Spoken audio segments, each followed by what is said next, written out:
Hello everyone. तो already हम paper की तैयारी कर रहे हैं और उसमें क्या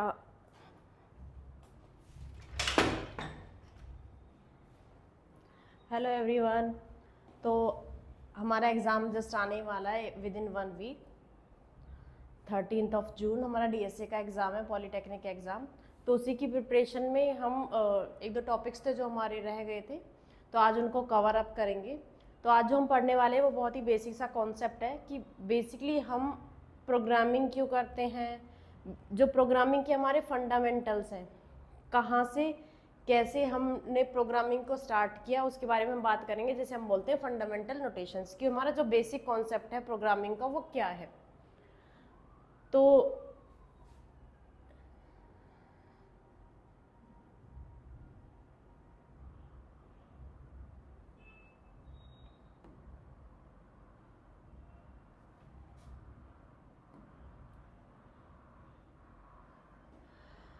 सबसे पहली जो चीज़ हमारी प्रोग्राम फंडामेंटल नोटेशंस के अंदर हमारे टोटल 7 स्टेप आते हैं कि जब भी हम प्रोग्रामिंग कर रहे होते हैं तो प्रोग्रामिंग के अंदर जब हमें कोई डेवलपमेंट करनी होती है,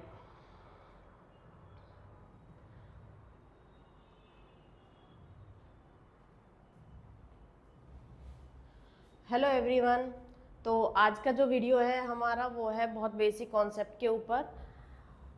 प्रोग्रामिंग के अंदर प्रोग्रामिंग कोई भी प्रोग्रामिंग हम कर रहे होते हैं या डेवलपमेंट हम कोई भी कर रहे होते हैं, जैसे कि आजकल जो डेवलपमेंट के टास्क हैं उसमें जैसे हम कोई मोबाइल ऐप डेवलप कर रहे हैं या फिर हम कोई मोबाइल ऐप में भी Android, iOS, web development, basically हम कोई भी डेवलपमेंट का काम कर रहे होते हैं। तो उस डेवलपमेंट के काम के अंदर हमें कुछ बेसिक सी चीज़ें होती हैं, कुछ स्टेप्स होते हैं जो परफॉर्म करने होते हैं, जो हमारे कॉमन होते हैं कि कोई भी हम डेवलपमेंट करेंगे तो उसमें क्या क्या चीज़ें हैं जो हमें शुरू से करनी होती हैं। तो आज उन चीज़ों के बारे में बात करते हैं, उन्हें हम बोलते हैं फंडामेंटल नोटेशंस, कि जो कॉमन स्टेप्स जो हमें हर काम में परफॉर्म करने होते हैं, हर डेवलपमेंट प्रोसेस के अंदर हमें पूरे करने होते हैं। जैसे कि हम भी कोई भी एप्लीकेशन बनाते हैं, जैसे अमेज़ॉन ऐप है हमारी, या फेसबुक है, या कोई भी एप्लीकेशन है, ब्लिंकिट आजकल चला हुआ है। तो जब भी ये एप्लीकेशंस बनी हुई होंगी तो उसमें कुछ स्टेप फॉलो किए गए होंगे, तो उन्हें हम बोलते हैं बेसिक स्टेप, या फिर हमें कहते हैं फंडामेंटल नोटेशंस या स्टेप्स। तो उसी फंडामेंटल नोटेशंस में हमारे 7 स्टेप होते हैं। कि सबसे पहला जो स्टेप होता है हमारा, सबसे पहले तो हमें क्या पता होना चाहिए, सबसे पहले क्या हो रहा है, सबसे पहले हमें क्या पता होना चाहिए कि हमें बनाना क्या है,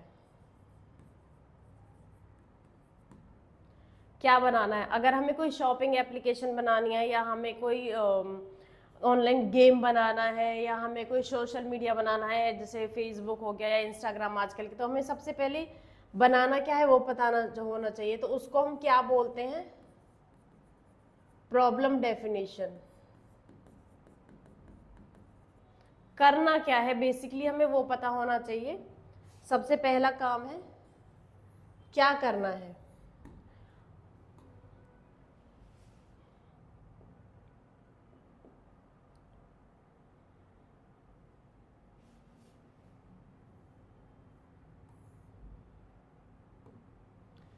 तो सबसे पहला जो स्टेप है हमारा यहाँ पे वो है प्रॉब्लम सॉल्विंग कॉन्सेप्ट, कि सबसे पहले किस चीज पे हम काम कर रहे हैं उसके बारे में। तो फॉर प्रॉब्लम सॉल्विंग कॉन्सेप्ट,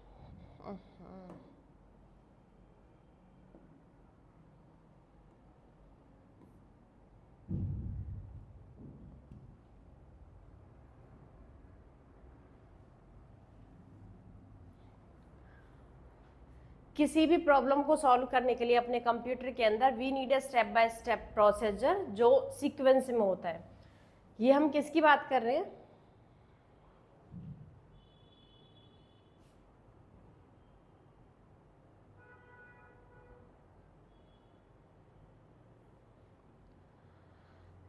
सबसे पहले हमारा प्रॉब्लम सॉल्विंग कॉन्सेप्ट होना चाहिए, जिसमें हम क्या करते हैं, किसी प्रॉब्लम को अपने कंप्यूटर में एक एक स्टेप बाय स्टेप सॉल्व करते हैं।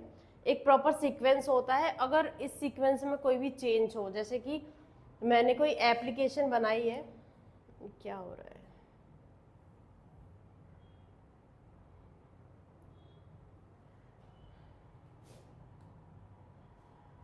कोई भी ऐप मैंने बनाई है और जैसे कैलकुलेशन मुझे सम परफॉर्म करना है और सम के बीच में मैंने उस रिजल्ट को स्टोर नहीं कराया तो वो सेव नहीं होगा, और मैंने बैक प्रेस कर दिया तो वो हमारा क्या हो जाएगा, डिस्कार्ड हो जाएगा रिजल्ट। जब तक हम उसके सम को इक्वल्स टू करके स्टोर नहीं कराते हैं कैलकुलेटर के अंदर तो वो हमारा आउटपुट चेंज होता है। वही ये कह रहा है यहाँ की प्रॉब्लम सॉल्विंग कॉन्सेप्ट में हमारे पास क्या होते हैं, कुछ स्टेप्स होते हैं कि पहले हमें एक नंबर एंटर करना है, पहले हमें एक नंबर एंटर करना है, फिर हमें दूसरा एंटर करना है और a प्लस बी, और जब तक मैं उसको किसी वेरिएबल में स्टोर नहीं कराती सम के अंदर तो वो आउटपुट हमारा सेव नहीं होता, और जैसे ही हमारा प्रोग्राम खत्म होता है वो यहीं से एग्जिट कर जाता है। तो और ये अगर मैं इक्वल्स टू का काम नहीं करती हूँ तो वो कह रहा है कि आउटपुट में हमारा चेंज हो जाता है,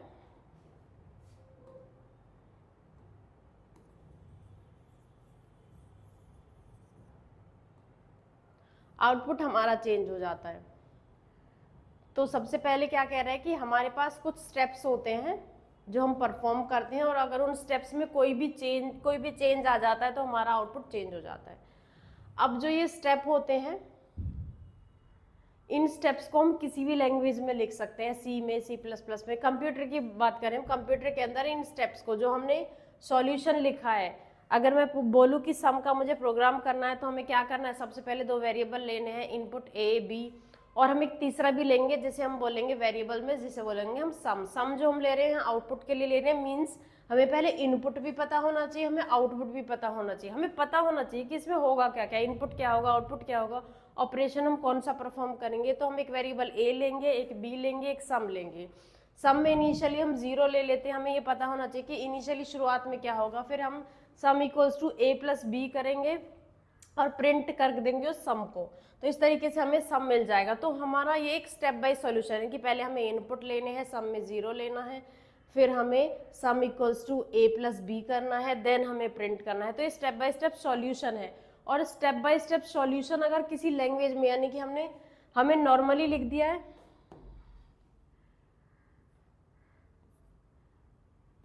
A B sum equals to 0, sum equals to A plus B, then हम बोल रहे हैं कि प्रिंट सम।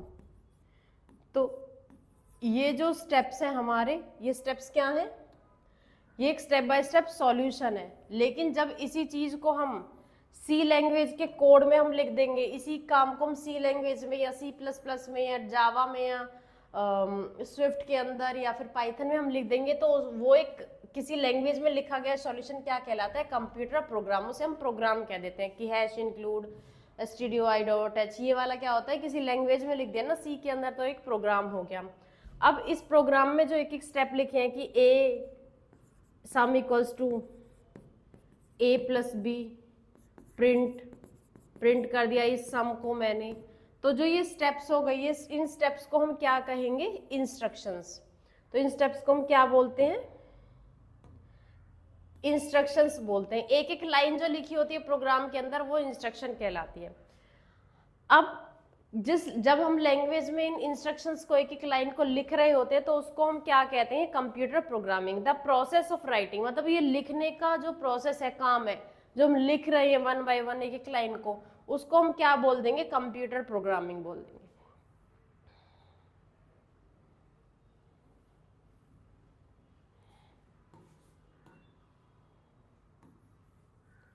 कंप्यूटर प्रोग्रामिंग बोल देंगे। सबसे पहले हमें पता होना चाहिए प्रोग्राम क्या होता है, उसके बाद हमें पता होना चाहिए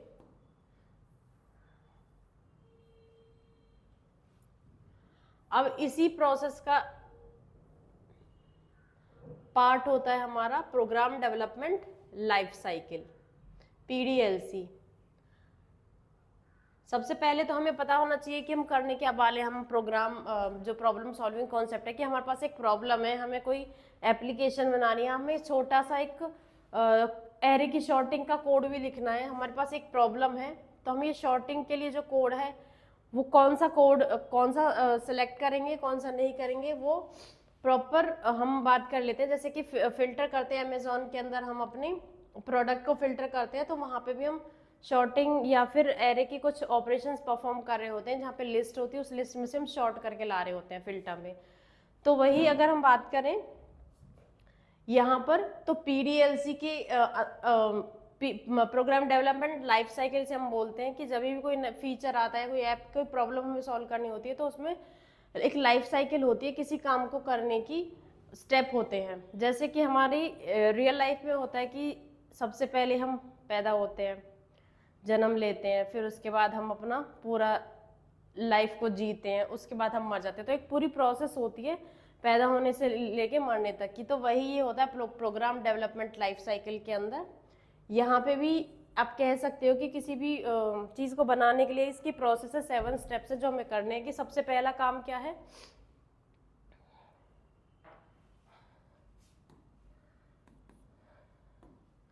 तो ये एक सिस्टमेटिक अप्रोच है और डेवलपिंग प्रोग्राम, किसी प्रोग्राम को बनाने की एक अप्रोच है ये।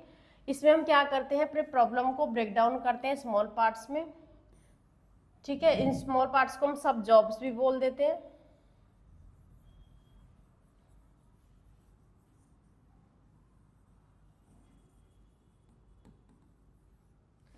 सब जॉब्स भी बोल देते हैं हम।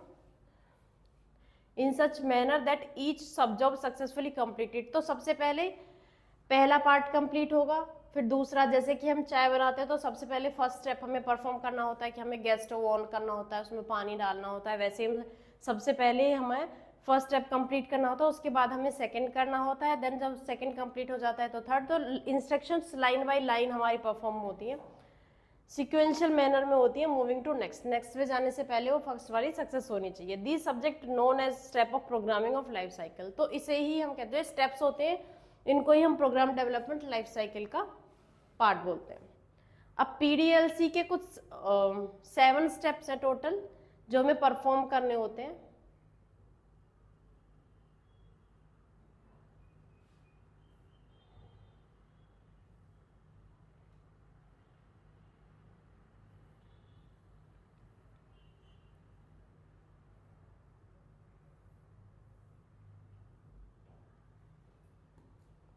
सबसे पहले आता है प्रॉब्लम डेफिनेशन या एनालिसिस। प्रॉब्लम डेफिनेशन और एनालिसिस में क्या है कि हमें क्या रिक्वायरमेंट है हमारी, सबसे पहले समझना होता है कि हमें करना क्या है।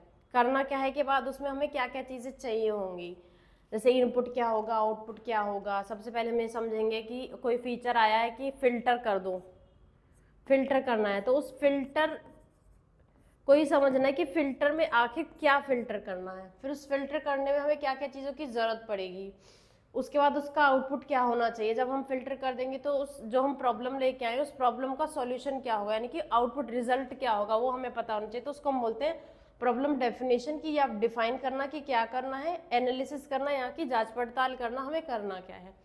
जब हमें पता चल जाता है कि हमें करना क्या है, इसमें इनपुट क्या हो सकता है, आउटपुट क्या हो सकता है, उसके बाद हम उस प्रोग्राम को डिज़ाइन करते हैं। डिज़ाइन करते हैं मतलब कि अपने माइंड में ये सोचते हैं कि ये हमें इसमें ये चीज़ें चाहिए होंगी, इसमें हमें ये काम करना है, तो हमें कैसे करना है वो हम डिज़ाइन करते हैं कि हमें करना कैसे है। जब हमें ये पता चलता है कि कैसे करना है तो उसको हम एक पेपर पे रिप्रेजेंटेशन कर लेते हैं। फ्लो चार्ट और एल्गोरिथम में आपने क्या पढ़ा है कि स्टेप बाय स्टेप हम उसको लिख लेते हैं बेसिकली कि हमें करना क्या है। और फ्लो चार्ट में डिसीजन बॉक्सेस, इनपुट के लिए रेक्टेंगल होता है, आउटपुट, तो बेसिकली हम उसे चार्ट पर बना लेते हैं। यहाँ पे हम उसे अपने माइंड मेकअप करते हैं कि इसमें क्या क्या चीज़ें होंगी ओवरऑल हाई लेवल बेसिकली, कि हमें ये करना है, इसको इस तरीके से परफॉर्म करना, उसकी फंक्शनलिटी वो क्या करने वाला वो डिज़ाइनिंग में करते हैं। फ्लो चार्ट और ऐप डेवलपमेंट में हम स्टेप्स लिखते हैं कि पहले ये होगा, इनपुट देंगे, इनपुट देने के बाद हमें ये काम परफॉर्म करना होगा, अगर कंडीशन ये होगी तो ये जाएगा, वो होगी तो हो जाएगा। तो ये फ्लो चार्ट एक बना लेता है हमारा बॉक्सेस की फॉर्म में, जो हम किस तरीके से बनाते हैं कि पहले इसमें इनपुट करेंगे हम, फिर इस इफ कंडीशन इज दिस तो यहाँ जाएगा, इफ कंडीशन इज दिस यहाँ जाएगा, यहाँ गया तो फिर हमारा ये काम परफॉर्म होगा, वहाँ गया तो वो काम परफॉर्म होगा, फिर ये फर्दर इसकी जो भी कंडीशन है उन्हें चेक करेगा। तो ये होता है फ्लो चार्ट कि हम बॉक्सेस की फॉर्म में अपने डिज़ाइन को इम्प्लीमेंट करते हैं कि हमें करना क्या है। उसके बाद आता है कोडिंग। जब हमें ये पता चल जाता है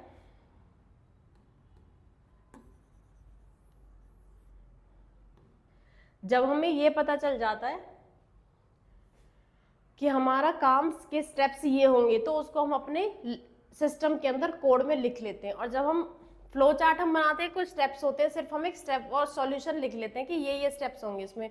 जब उन स्टेप्स को हम किसी लैंग्वेज में C++ इसके अंदर लिखते हैं, कंप्यूटर के अंदर, तो वो हमारा कोडिंग कहलाता है, या कि प्रोग्रामिंग। तो प्रोग्राम कोड में हमने प्रोग्राम लिख लिया। जब हमने प्रोग्राम लिख लिया तो उसके बाद क्या होता है, जरूरी नहीं है कि जो हमने लिखा है वो एग्जैक्टली सही हो, कहीं किसी कंडीशन में वो फेल भी हो सकता है, ब्रेक हो सकता है, कोई बग हमने जो लिखा है उसमें हो सकता है कोई एरर हो, तो उसको हम बोलते हैं debugging and compilation. Debugging and compilation मतलब अपनी अगर कोई एरर है तो उसको ढूंढना और ढूंढ के उसको ठीक करना, तो वो होता है डीबगिंग एंड कंपाइलेशन, डीबग करना। ये काम डीबगिंग करना थोड़ा सा टाइम कंज्यूमिंग होता है, क्योंकि हमें एक एक लाइन को चेक करना होता है इसमें।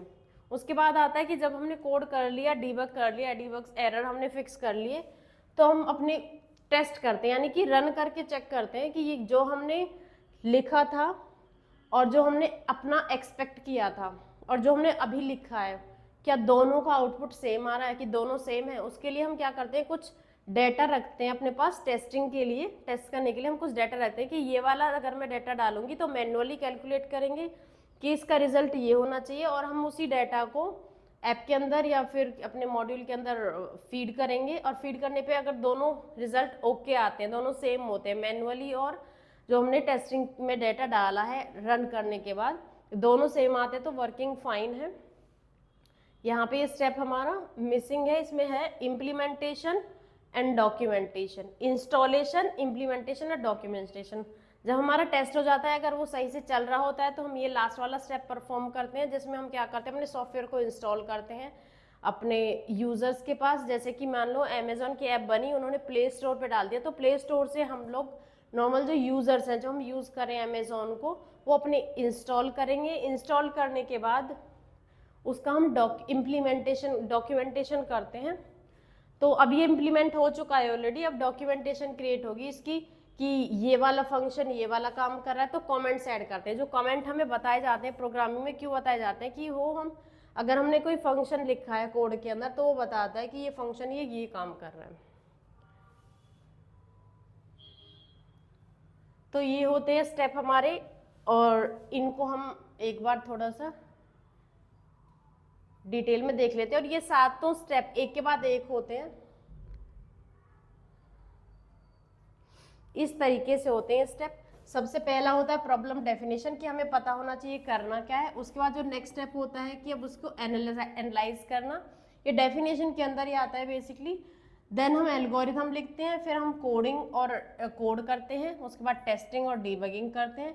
उसके बाद मेंटेनेंस होता है कि अगर जैसे ऐप स्टोर में आ गई है और हमारी किसी कारण से बार बार क्रैश हो रही है, तो हम रिपोर्ट कर देते हैं कि ऐप बार बार क्रैश हो रही है। तो अमेजोन क्या करेगा, अब उस बग को पहले ढूंढेगा ये हो कहाँ रही है डीबगिंग के थ्रू, और उसको वापस फिक्स करेगा। और वापस जब हम फिक्स करते हैं तो सेम स्टेप परफॉर्म होते हैं फिर से, कि पहले प्रॉब्लम को डिफाइन करेंगे, उसको एनालाइज करेंगे, फिर उसका कोड लिखेंगे फिक्स करने के लिए, कोड कर पहले स्टेप्स लिखेंगे, फिर हम कोड लिखेंगे, फिर उसको दोबारा टेस्ट करेंगे कि सही से चल रहा है या नहीं, और फिर उसको वापस मेंटेन करेंगे, उसका डॉक्यूमेंट बनाएंगे। तो ये स्टेप्स होते हैं।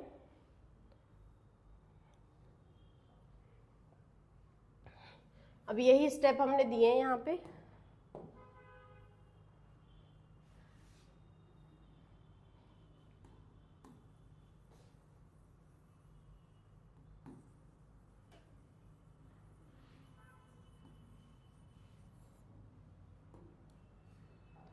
तो सबसे पहले क्या है, फर्स्ट स्टेप, ये सबसे पहला स्टेप होता है must have proper understanding of problem. तो इसमें प्रॉब्लम की अंडरस्टैंडिंग हम करते हैं, क्या है आउटपुट, क्या होगा इनपुट, क्या होगा इनपुट के टाइप क्या क्या होंगे, आउटपुट का फॉर्मेट क्या होगा, टाइम कितना लेगा हमारा एग्जीक्यूट होने में, इसका यूआई यूजर इंटरफेस कैसा होगा, डिजाइन कैसा होगा बेसिकली। और ये जो सारा काम होता है ये कौन करता है, एक सिस्टम एनालिस्ट। जैसे हमारा डेवलपर्स होते हैं, टेस्टर होते हैं, वैसे हमारा सिस्टम एनालिस्ट होता है कि वो पूरा दिमाग में रखता है कि ये काम होंगे, इसमें ये इनपुट जाएगा, उसको सिस्टम एनालिस्ट बोलते हैं। तो ये सारा काम है वो सिस्टम एनालिस्ट का होता है, जो फर्स्ट पार्ट है प्रॉब्लम डेफिनेशन।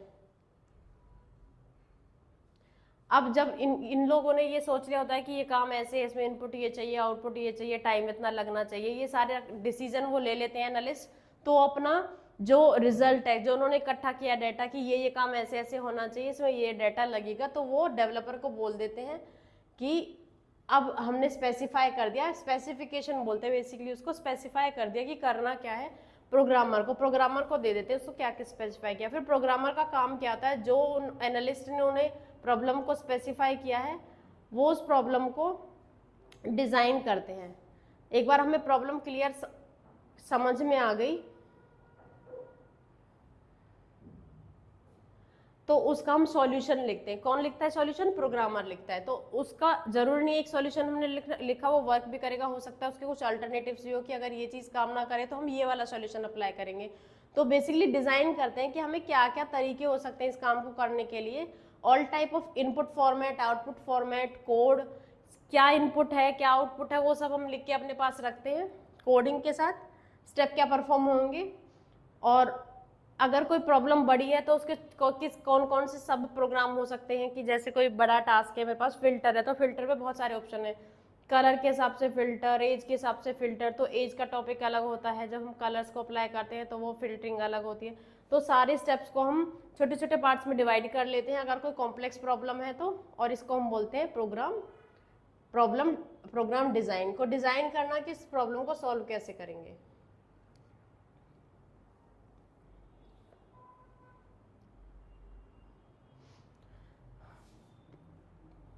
प्रोग्राम डिज़ाइन के अंदर ही हमारे पास आता है कि अब इस प्रोग्राम को सॉल्व करने के लिए हम कौन सा अप्रोच यूज़ करेंगे, टॉप डाउन या बॉटम अप, जो हम बाद में पढ़ने वाले हैं।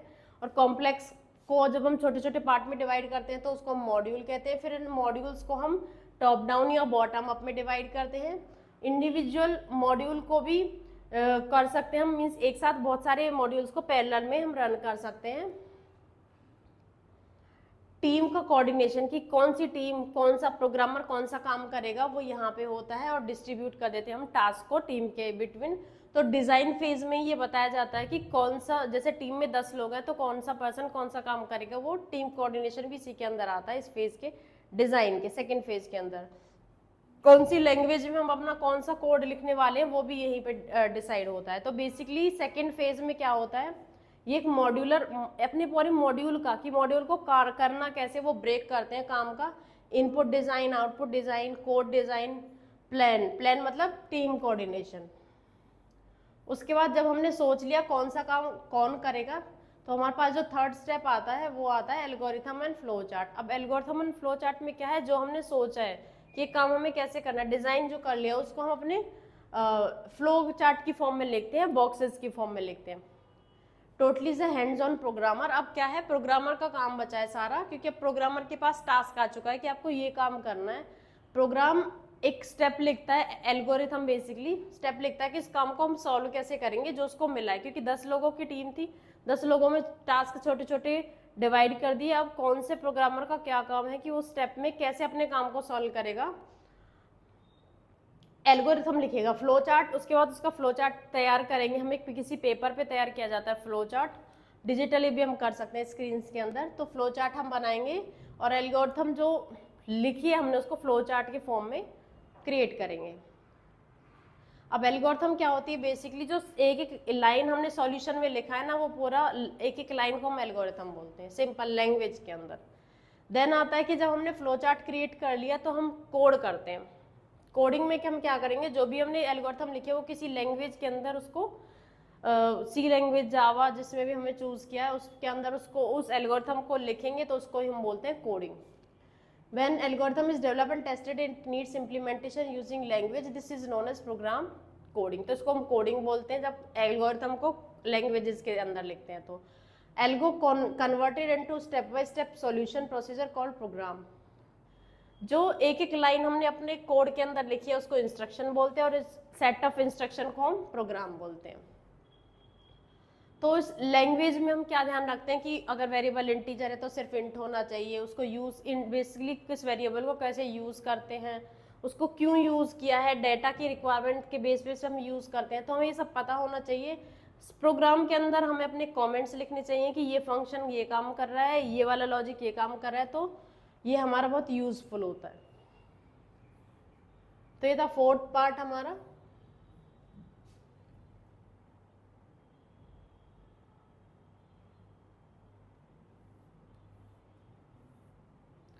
देन आता है debugging and compilation.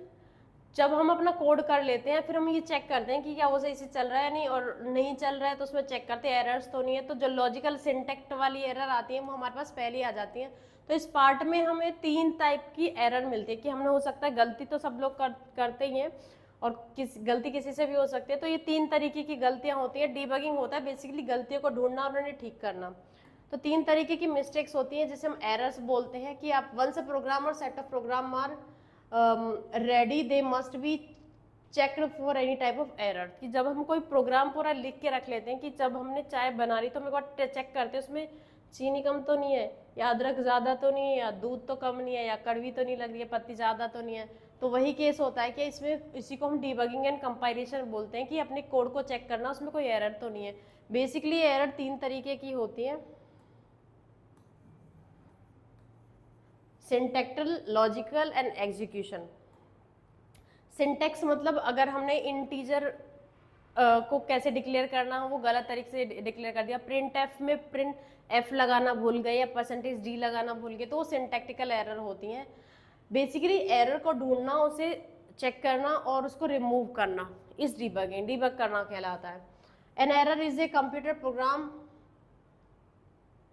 In computer program is known as bug. अगर कोई एरर आई है, कुछ हमने लिख दिया है ऐसा कि वो सही से नहीं चल रहा है, तो वो बग कहलाता है। और इस प्रोसेस को, जो एरर को डिटेक्ट कर रहा है, उसे हम कहते हैं डीबगिंग। तो ये बहुत टाइम कंज्यूमिंग प्रोसेस होती है। सिंटेक्स में अगर कोई एरर है कि सेमीकोलन नहीं लगाया, प्रिंट एफ में एफ नहीं लगाया, तो वो आसानी से मिल जाती है। लेकिन जो लॉजिकल, मतलब हमने अपने लॉजिक में कुछ गलती की है, और एग्जीक्यूशन एरर यानी कि कोई ओवरफ्लो की केस हो गया, तो उनको ढूंढना थोड़ा डिफिकल्ट होता है। बेसिकली जब हम अपना कोड लिखते हैं और कंप्यूटर जब उसे रन करता है तो इस प्रोसेस को कंपाइलेशन कहते हैं, जिसमें बीच में कंपाइल, जैसे ट्रांसलेटर होता है कि जब कोई फॉरेनर हमारे यहाँ घूमने आता है तो ताजमहल पे क्या है, ट्रांसलेटर होते हैं अंग्रेजों को इंग्लिश में समझाने वाले, और वहाँ के लोकल लैंग्वेज के लोगों के बीच में जो कम्युनिकेशन कराते हैं। तो basically compilation is the process of converting source program into object program. अब सोर्स प्रोग्राम कौन है? जो कोड हमने जावा में C++ में लिखा है वो होता है सोर्स। लेकिन कंप्यूटर तो हमारा 0-1 की लैंग्वेज को समझता है, तो 0-1 की लैंग्वेज को हम बोलते हैं मशीन कोड। तो जब हम प्रोग्राम को कंपाइल करते हैं कि F9 Ctrl+F9 करोगे कंपाइल होगा, F12 करोगे तो रन होगा, तो F9 से जो हम कंपाइल होता है कि जो हमने कोड लिखा है, क्योंकि कंप्यूटर तो ये समझ नहीं रहे, तो इंग्लिश में की लैंग्वेज में यूज लिखा होता है। कंप्यूटर जो समझता है वो 0-1 की लैंग्वेज को समझता है। तो उस हमारे कोड को 0-1 की लैंग्वेज में चेंज करना, उसके लिए जो हम F9 प्रेस कर रहे हैं वो होता है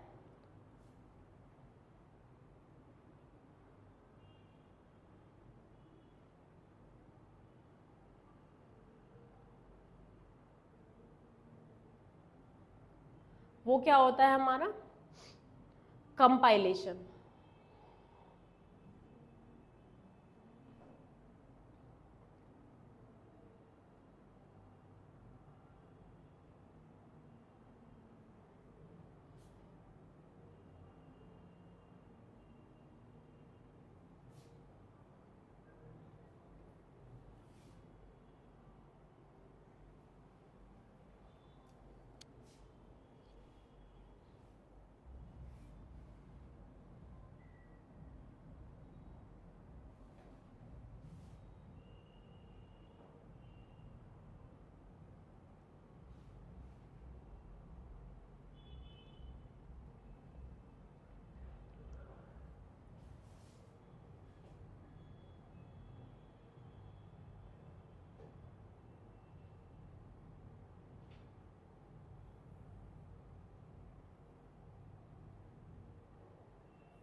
कंपाइलेशन होता है, ये हो गया हमारा 5th स्टेप। अब 5th स्टेप के बाद हमारे पास होता है 5th and 6th, definition, 1st design, 7th 8th,